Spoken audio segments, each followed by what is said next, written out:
पांडवों को वेद व्यास जी के उपदेश।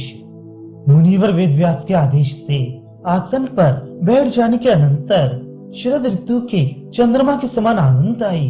ऊपर फैलते हुए प्रभा पुंज से मानो उन्नत से श्यामल शरीर पर पीले वर्ण की जटा धारण करने के कारण मानो बिजली से युक्त मेघ की भांति प्रसन्नता की संपूर्ण शोभा से समलंकृत लोकोत्तर शरीर सौंदर्य के कारण अपरिचित लोगों के चित्त में भी अपने संबंध में उच्च भाव पैदा करने वाली अपनी शांत आकृति से अंतःकरण की स्वच्छ पवित्र भावनाओं को प्रकट करते हुए अपनी अति स्वाभाविक सौम्यता तथा विश्वासदायकता से युक्त अवलोकन के कारण मानो पहले ही से संभाषण किए हुए की तरह एवं अग्निहोत्र आदि धर्मों के प्रतिपादक तथा पापों के विनाशकारी वेदों के व्याख्याता व्यास जी से जो सुखपूर्वक आसन पर विराजमान हो चुके थे, उनके आगमन का कारण जानने के लिए धर्मराज युधिष्ठिर ने ये निवेदन किया। पुण्य पुंज संचित न करने वाले लोगों के लिए दुर्लभ अभिलाषाओं को सफल करने वाले रजोगुण रहित ये आपके मंगलदायन दर्शन की संपत्ति बादलों से विहीन आकाश की वर्षा के समान आनंददायिनी है। तात्पर्य है कि बिना बादल की वृष्टि के समान ये आपका अप्रत्याशित शुभ दर्शन हमारे लिए सर्वथा किसी न किसी कल्याण का सूचक है।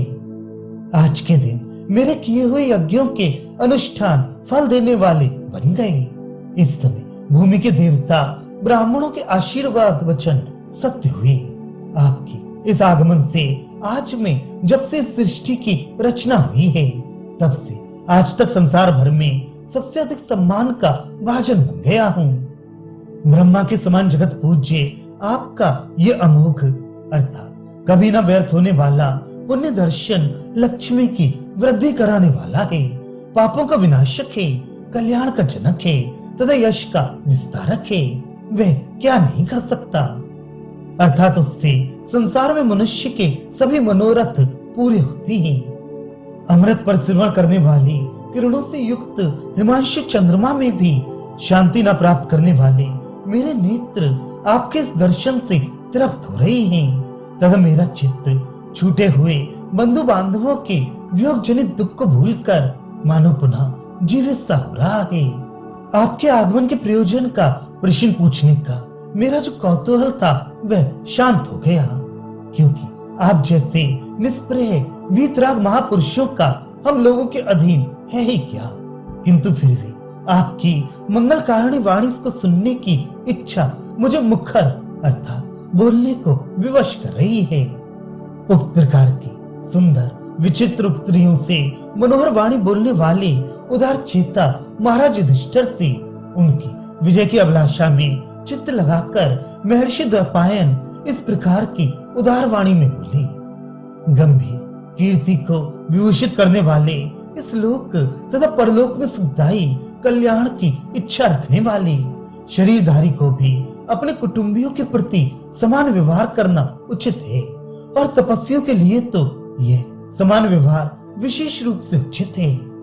तात्पर्य है कि संसार में समस्त शरीरधारी को अपने कुटुंबी जनों के लिए समान व्यवहार करना उचित है, किंतु तपस्वी को तो विशेष रूप से सम व्यवहार करना ही चाहिए। उसे किसी के साथ पक्षपात नहीं करना चाहिए। किंतु ऐसा होते हुए भी हे राजन, तुम्हारे उत्तम गुणों के समूह से आकृष्ट मेरा हृदय तुम्हारे वश में हो गया है। यदि ये कहो कि तपस्वी के हृदय में ये पक्षपात क्यों हो गया, तो वीतराग मुमुक्षुओं के हृदय में भी सज्जनों के प्रति पक्षपात हो ही जाता है। तात्पर्य है कि सज्जनों के प्रति पक्षपात करने से मुमुक्षु तपस्वियों का तप खंडित नहीं होता। ये तो स्वाभाविक धर्म है। आप लोग क्या उस राजा धृतराष्ट्र के पुत्र नहीं हैं? क्या आपके उत्तम गुणों से आप लोगों ने दुर्योधन को पीछे नहीं छोड़ दिया है, जो उसने बिना किसी कारण से ही आप लोगों को छोड़ दिया है? अथवा ये सच है कि विषयों की अभिलाषा मनुष्य को बलपूर्वक अविवेकी ही बना देती है, अर्थात धृतराष्ट्र की विजय अभिलाषा ही उसके अविवेक का कारण है। जो कर्ण प्रवृत्ति दुष्ट मंत्रियों पर संदेहजनक कार्यों के निर्णयार्थ निर्भर रहता है। उस धृतराष्ट्र को प्रयोजनों की सिद्धियां क्यों ना छोड़ दें, क्योंकि दुष्टों का संपर्क विजय का विघातक ही नहीं होता, प्रत्युत ध्वंस करने वाली विपत्तियों का आधार भी होता है। तात्पर्य है कि दुष्टों की संगति न केवल विजय में ही बाधा डालती है, प्रत्युत वे अनर्थ कारणी भी होती है। ऐसे दुष्टों के संपर्क से धृतराष्ट्र का अवश्य ही विनाश हो जाएगा।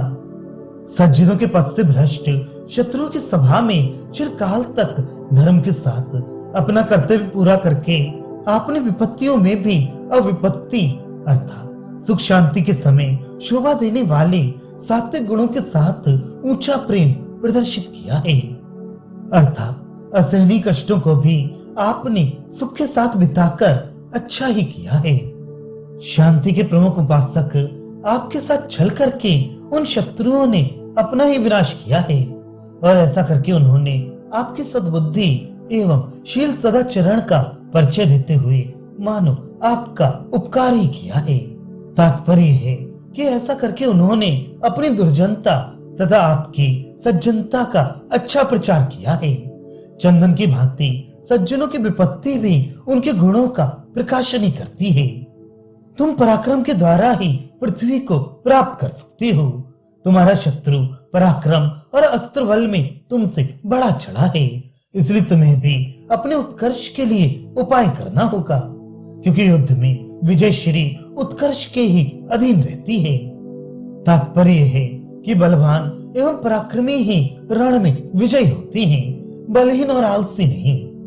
21 बार धरती के राजाओं का जो संहार करने वाला है, वह धनुर्वेद का शिक्षक सुप्रसिद्ध जमदग्नि का पुत्र परशुराम जिस भीष्म के पराक्रम से पराजित हो गया और ये जान सका कि गुणों का उत्कर्ष पात्र के अनुसार ही होता है।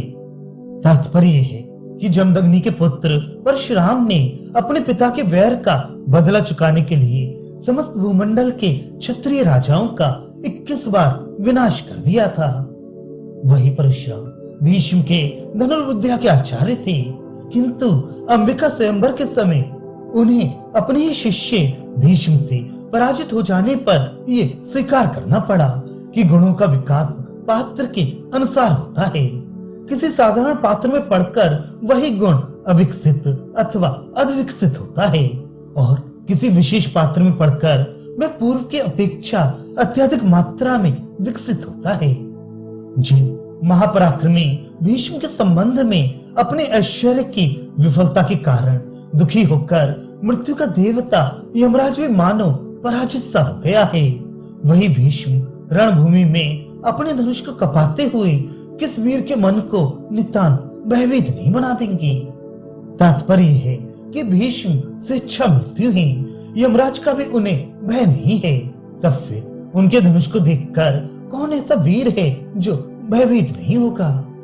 अपने विकट बाणों के समूह को बरसाते हुए क्रोध से जर्जरमान जीभ की भांति भयंकर लपटें छोड़ते हुए मानो समूचे संसार को खा जाने के लिए उद्यत प्रलय काल की अग्नि की तरह रणभूमि में स्थित द्रोणाचार्य को आपकी ओर में कौन ऐसा वीर है जो सहन कर सकेगा।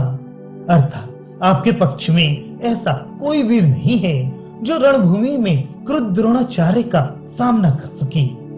अपने क्रोध से दूसरों के धैर्य को दूर करने वाली परशुराम के शिष्य राधासुत कर्ण को देखकर मृत्यु को भी अपरिचित भय से हठात परिचय हो जाता है। तात्पर्य यह है कि मृत्यु भी कर्ण से डरती है, तो दूसरों की तो बात ही क्या है।